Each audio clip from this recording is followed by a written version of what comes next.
So, welcome to part five. I'm going to avoid the tangents at the beginning. I'm going to read through and then we'll talk about it. This is part five of my essay series titled America, Maybe It's Time to Renew Our Vows. And I've kind of covered the why I went with marriage. We're at the point where America messed up. She has ignored her vows to we the people. And we the people kind of messed up and let her backslide. Anyway, we are covering the section that I titled How Do We Repair This Union? As I write this today, I feel the weight of historical oppression on my soul. This administration has used the turmoil and chaos to advance sinister plans that often go against the moral good that we pretend to champion around the world. I'm reminded of a book I read, That Nonviolent Stuff Will Get You Killed by Charles Cobb, which detailed civil rights resistance during the Reconstruction and the pulling back of progress made during the Reconstruction era. Growing up and spending time in Fort Polk, Louisiana, I did growing up and spending time in Fort Polk, Louisiana did a lot for a middle schooler. Seeing water fountains that still read colored only, seeing the markings for white only spaces. These codes weren't enforced in 2001, but I could imagine what they must have felt like for a kid my age in the Jim Crow South. A time of federal chaos that local and state officials used to put a time of federal chaos that local and state officials used to put some of the worst racial restrictions on African Americans since slavery was abolished. I mention this as a foil to point out that I don't believe state and local officials will always get it right. I find it hard to split my identity away from modern Democrats for that simple fact. As a Southern child born in the 90s, there has only ever been one party that saw my skin color and welcomed me, regardless of where I was in this country. With that being said, I believe a strong executive at the federal level is infinitely worse than having local administrations overstep their authority. So, what is my solution? How do we get back to establish justice, ensure domestic tranquility, provide for the common defense, promote the general welfare, and secure the blessings of liberty to ourselves and our posterity? We need to make it as difficult as possible for one man to determine and define those things. I personally think a two-party system is an easy vehicle that an authoritarian could use to reach our current point, but I'm not trying to convince Americans to advocate for more parties. The issue today is an executive branch that believes it not only has the right, but the authority to do what it wants to American citizens and the world.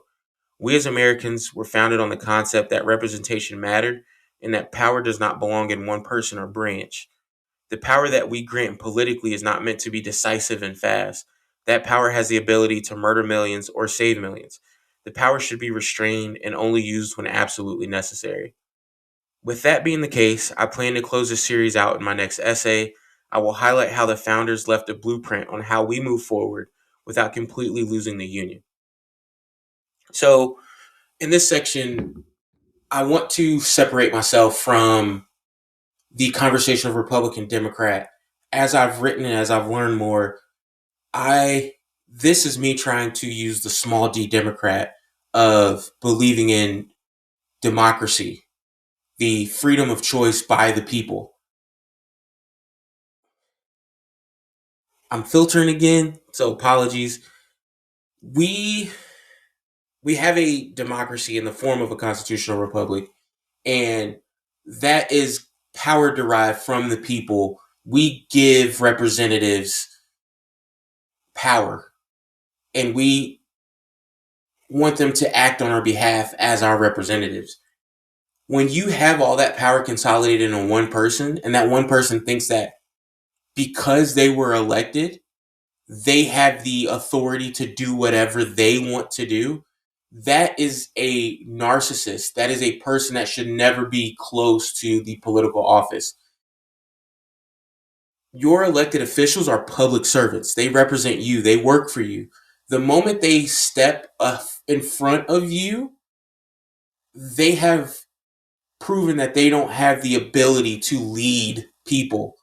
Um, I'm not going to go down that tangent, but Donald Trump is not fit to be a leader of people. Donald Trump is he's phenomenal at being selfish. He's phenomenal at advancing his own ideas. And he is phenomenal at manipulating people to think what benefits Donald Trump benefits them. He doesn't care about what benefits anybody else. He's going to say what he needs to say to get more things for him. You look at all of his actions so far, it has been about him. And when it comes at the expense of someone else, he moves past it. He doesn't care. Like, the weekend that I'm recording this, a jet was shot down in Iran, and I don't think I've seen a single word of this man about the two pilots who risked their lives carrying out actions for his administration. Whether you agree with what's happening in Iran or not, those individual soldiers did not make the decision politically to be in Iran. They followed orders and are there because the people that they are relying on to do the right thing are not doing the right thing. But they're there, they have a job to do, they're doing that job, and their lives are at risk. And the commander in chief, the head guy, is like, nah, my feelings are hurt today about whatever his feelings are hurt about. He currently hasn't truthed in a while. I'm gonna go to my True Social account, guys. Get a True Social account if you hate yourself. Um,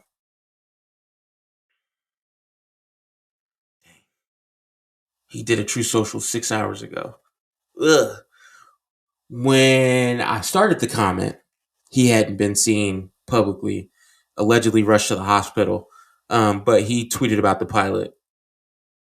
Thankfully, the pilot was rescued, the second pilot. Um, ugh. I hope somebody else tweeted that. Anyway, back to this essay. Yeah, I think I'm going to cut it there. Uh, MAGA has allowed an authoritarian wannabe. Donald Trump sucks at being an authoritarian. MAGA is not intelligent enough on its own. And when I say MAGA, I mean the group. I don't mean the people. I'm not talking about MAGA voters.